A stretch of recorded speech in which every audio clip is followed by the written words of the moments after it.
오늘 같이 보실 하나님 말씀은 창세기 17장 4절로 7절 말씀입니다. 한 절씩 교독하겠습니다. 보라, 내 언약이 너와 함께 있으니 너는 여러 민족의 아버지가 될지라. 이제후로는 내 이름을 아브라함이라 하지 아니하고 아브라함이라 하리니 이는 내가 너를 여러 민족의 아버지가 되게 함이니라. 내가 너로 심히 번성하게 하리니 내가 내게서 민족들이 나게 하며 왕들이 내게로부터 나오리라. 내가 내 언약을 나와 너 및 내 대수 사이에서 영원한 언약을 삼고 너와 내 후손의 하나님이 되리라. 저는 젊은 시절에 하나님이 왜 세상을 만드셨나, 하나님이 왜 사람을 만드셨나 하는 질문을 많이 했던 것 같습니다. 특히 인생이 좀 힘들다고 느껴질 때 그런 생각을 하기도 했지만, 이 질문은 어떻게 보면 근본적으로 인간들이 궁금해할 수밖에 없는 그런 질문이라고 생각을 합니다. 요즘 많은 사람들이 시뮬레이션 우주론을 말을 합니다. 즉, 우리가 살고 있는 이 우주의 정체가 거대한 시뮬레이션, 즉 가상으로 구현된 세계라는 그런 생각을 하는 것입니다. 이 세상이 컴퓨터 게임과 같은 그런 상상을 하는데, 컴퓨터 게임이 점점 더 현실과 비슷해지고 있는데, 미래에는 아주 과학이 발전해서 그야말로 현실과 구분될 수 없는 그런 가상현실, 그런 컴퓨터 게임을 만들 수 있을 것이 아닌가 하는 생각을 하는 것입니다. 우리 기독교 입장에서는 받아들일 수 없는 얘기지만, 어떤 면에서 이런 생각들이 만약에 그 가상 세계를 만든 것이 하나님이다라고 생각한다면 그렇게 연결되는 부분도 있다고 할 수 있을 것 같습니다. 그런데 그런 일은 없겠지만, 미래에 어떤 사람들이 만든 게임이나 가상현실이 이 세상이고, 그런 어떤 사람이 이 세상을 가상현실로 만들었다고 하면 그 사람은 아마 재미나 호기심으로 이 세상을 만들었을 것입니다. 그러나 그런 것이 아니고, 하나님께서 이 세상을 만드시고 설계하셨다면 하나님은 왜 이 세상을 만드셨는가? 왜 하나님은 이 세상 가운데 사람을 만드셨는가 하는 생각을 우리가 해볼 수 있는 것입니다. 이 질문에 대해서 근본적으로는 우리가 알 수 없습니다. 왜냐하면 하나님은 지능이 우리보다 수천 배, 수만 배 이렇게 뛰어나신 분이고, 우리와 수준 차이가 너무 많이 나기 때문에 우리가 하나님의 생각을 알 수는 없는 것입니다.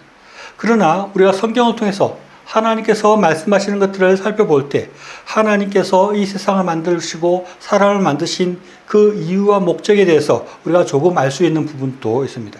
그것을 알기 위해서는 우리가 이 성경책을 아주 넓게 볼 필요가 있습니다. 성경에 제일 먼저 나오는 창세기 말씀을 보면, 하나님은 이 세상을 창조하시고 사람이 살 수 있도록 해와 달을 만드시고 여러 가지 여건들을 만드시고, 그런 다음에 아담과 하와를 만드셨다는 것을 볼 수 있습니다. 성경 말씀은 몇몇 중요한 사람들의 이야기로 구성되고 전개가 된다고 할 수 있습니다. 아담에 관한 얘기들이 나오고, 그 뒤로 중요하게 언급되는 사람은 노아입니다. 아담 이후에 사람들이 세상에 많이 번성하게 됐는데, 사람들이 아주 심각한 죄를 짓고 타락의 모습을 보이는 것입니다. 그때 하나님은 노아 홍수로 사람들을 몰살시키고 새로운 세상을 만드십니다. 그 이후에 사람들은 또 번성하게 됐는데, 바벨탑을 만들어서 하나님께 도전하는 모습을 보입니다. 그때 하나님께서는 바벨탑에 모였던 사람들의 언어를 혼잡하게 해서 그들이 다 흩어지게 만드십니다. 그리고 성경에서 아주 중요하게 나오는 사람의 이름은 아브라함입니다. 하나님은 많은 사람 중에 특별히 아브라함을 부르셔서 그와 관계를 맺으십니다. 성경은 아브라함의 이야기를 거의 15장에 걸쳐서 아주 자세하게 말씀하고 있습니다. 그것은 아브라함이라는 사람이 하나님 앞에 중요한 의미가 있다는 것이고, 하나님께서는 이 아브라함을 통해서 하시고자 하는 중요한 일이 있다는 것을 우리가 생각할 수 있는 것입니다. 그것은 하나님께서 밝히고 있듯이, 하나님은 아브라함을 통해서 이 땅에 하나님을 믿는 사람들을 만드시고 아브라함을 믿음의 조상으로 만드는 것입니다. 아브라함에 대해서 성경이 말씀하고 있는 것은 크게 두 줄기로 전개됩니다. 그 중에 하나는 아브라함의 자손이 번성하게 된다는 것입니다. 오늘 읽은 본문에서도 이렇게 말합니다. 4절로 6절입니다. 보라, 내 언약이 너와 함께 있으니 너는 여러 민족의 아버지가 될지라. 이제후로는 내 이름을 아브라함이라 하지 아니하고 아브라함이라 하리니 이는 내가 너를 여러 민족의 아버지가 되게 함이리라. 내가 너로 심히 번성하게 하리니 내가 내게서 민족들이 나게 하며 왕들이 내게로부터 나오리라 라고 말씀합니다. 아브라함이라는 말의 이름의 뜻은 열국의 아버지라는 뜻입니다. 아브라함은 그냥 큰 아버지 이런 뜻인데 그냥 보통의 아버지가 아니라 열국의 아버지를 만들겠다고 하나님은 말씀하는 것입니다. 그런데 정작 아브라함과 사라 사이에서는 아이가 태어나지 않는 것입니다. 계속 하나님께서는 아이가 태어나서 네가 번성할 것이라고 했는데 아주 오랜 시간 동안에 아브라함과 사라 사이에 아이가 태어나지 않습니다. 그런데 결국 아브라함은 이삭이라는 믿음의 자손을 낳게 됩니다. 이것을 성경에서 아주 비중 있게 기록하고 있습니다. 그리고 또 중요하게 아브라함에 대해서 쓰고 있는 것은 아브라함이 하나님에 대한 믿음을 가지게 된다 하는 것입니다. 창세기에서 아브라함이 믿음을 가지게 되는 과정들을 아주 자세하게 설명하고 있습니다. 아브라함은 하나님의 명령을 따라서 갈대아 우르에서 가나안 땅으로 가서 살고 있었는데 그곳에 기근이 들고 흉년이 들 때 이 아브라함은 애굽으로 가게 됩니다. 애굽으로 가게 됐을 때 그 아내 사라가 너무 예뻐서 그 사람들에게 공격을 당하고 자기가 죽게 될까 봐 아내 사라를 누이라고 속이게 되고 그래서 애굽 왕에게 그 아내를 빼앗기게 되고 이런 일들을 겪는데 하나님께서 놀라운 방법으로 또 아브라함을 구원해 주십니다. 그런 일이 한 번이 아니라 두 번이나 있었습니다. 아브라함은 하나님을 온전히 믿지 못해서 자기의 인간적인 생각과 거짓말을 사용하지만 결국은 위기를 닥치게 되는데 하나님께서 그것을 구원해 주는 그런 은혜를 경험하게 되는 것입니다. 그러면서 아브라함은 그런 과정을 겪으면서 믿음을 가지게 됩니다. 그래서 창세기 22장 16절로 18절에 보면 하나님께서 이삭을 제물로 바치라고 아브라함에게 말합니다. 보통 아브라함 믿음 없는 아브라함 같았으면 하나님께서 귀하게 주신 이 아들 어떻게 제물로 바칩니까? 못합니다. 이렇게 될 것 같은데 아브라함은 하나님을 믿고 아무 소리 하지 않고 이삭을 제물로 바치어서 죽이려고 하는 것입니다. 그때 하나님께서 급하게 말리시는 그런 모습을 우리가 보게 됩니다. 이렇게 아브라함은 하나님과 그렇게 관계를 맺으면서 믿음이 아주 성장하고 믿음의 사람이 되었다는 것을 보게 되는 것입니다.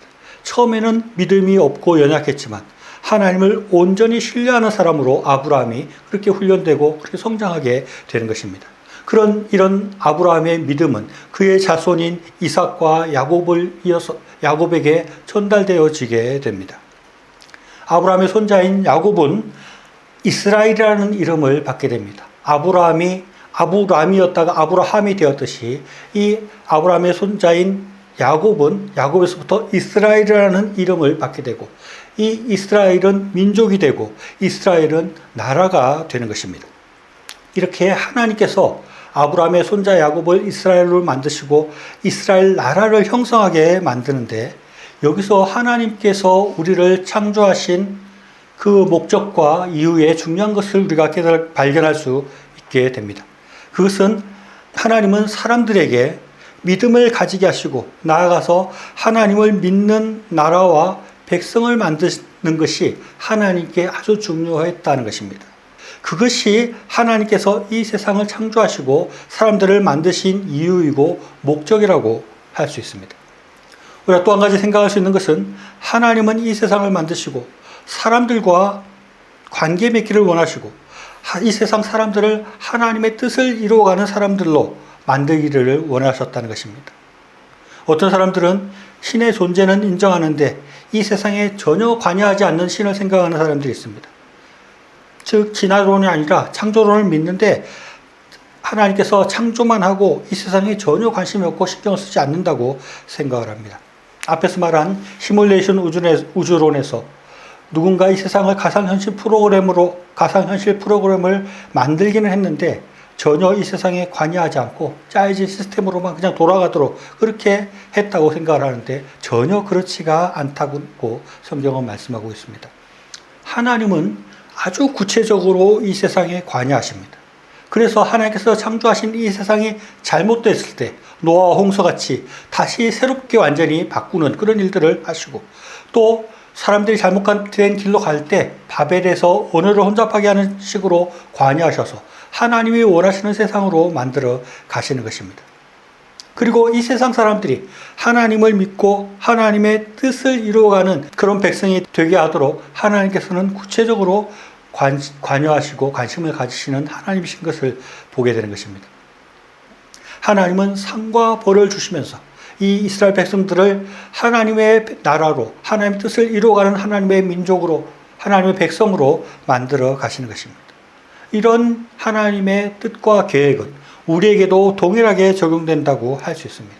하나님께서는 우리를 택하셔서 언약을 맺으시고 우리를 믿음의 사람을 만드시고 우리를 하나님을 따르는 하나님 나라 백성으로 만들어 가시는 것입니다. 그것을 위해서 하나님께서는 우리에게 때로는 복을 주시고 때로는 벌을 주시면서 우리를 인도하여서 하나님의 백성을 만들어가는 것입니다. 이것이 하나님께서 사람을 만드신 목적이고 이 세상을 만드신 이유라고 할 수 있습니다. 우리는 이런 하나님께서 세상을 만드시고 사람을 만드신 이런 이유와 목적을 깊이 생각해야 됩니다. 우리의 삶은 끊임없이 하나님 나라 백성으로 그렇게 성장해 가는 과정이라고 할 수 있는 것입니다. 우리는 하나님의 언약을 깊이 생각해야 됩니다. 하나님께서 우리에게 어떤 것을 원하고 계시는가, 어떤 백성을 만들기를 원하시는가, 하나님께서 우리를 하나님의 나라로 만들기를 원하신다는 것을 깊이 생각하고 그 길을 걸어가야 하는 것입니다. 그럴 때는 우리가 그 길을 잘 걸어갈 때는 우리의 삶 가운데 기쁨이 넘치고 행복이 넘치게 되지만 우리가 이스라엘 백성들처럼 하나님의 뜻을 배반하고 하나님의 나라의 길을 걸어가지 않고 잘못된 길을 걸어갈 때는 하나님께서 원래 창조하신 목적과 이유에 따라서 우리의 삶을 교정하기 위해서 우리에게 채찍을 드시고 우리에게 벌을 내리시게 될 것입니다. 하나님께서 하나님의 나라를 만드시고 하나님 나라의 백성을 만들기 위해서 이 세상을 창조하셨다는 것을 생각할 때, 또 그것을 이루기 위해서 하나님께서 계속해서 이 세상 가운데 개입하시고 우리의 삶 가운데 개입한다는 것을 생각할 때 우리는 두렵고 떨리는 마음으로 우리가 더욱더 온전한 하나님 나라의 백성이 되기 위해서, 온전한 하나님의 나라가 되기 위해서 우리는 하나님께서 우리에게 주신 말씀들을 깊이 묵상하고 하나님께서 우리에게 하라고 하는 일들에 대해서 집중하면서 살아가야 하는 것입니다. 그것을 어길 때 어떠한 하나님의 채찍이 있을지 모른다는 그런 마음을 가지고 살아가야 합니다. 우리는 하나님의 언약의 백성들입니다. 하나님을 더 잘 섬기고 온전한 하나님의 백성의 길로 나아가서 하나님의 큰 복을 받는 저의 삶이 되시기를 바랍니다.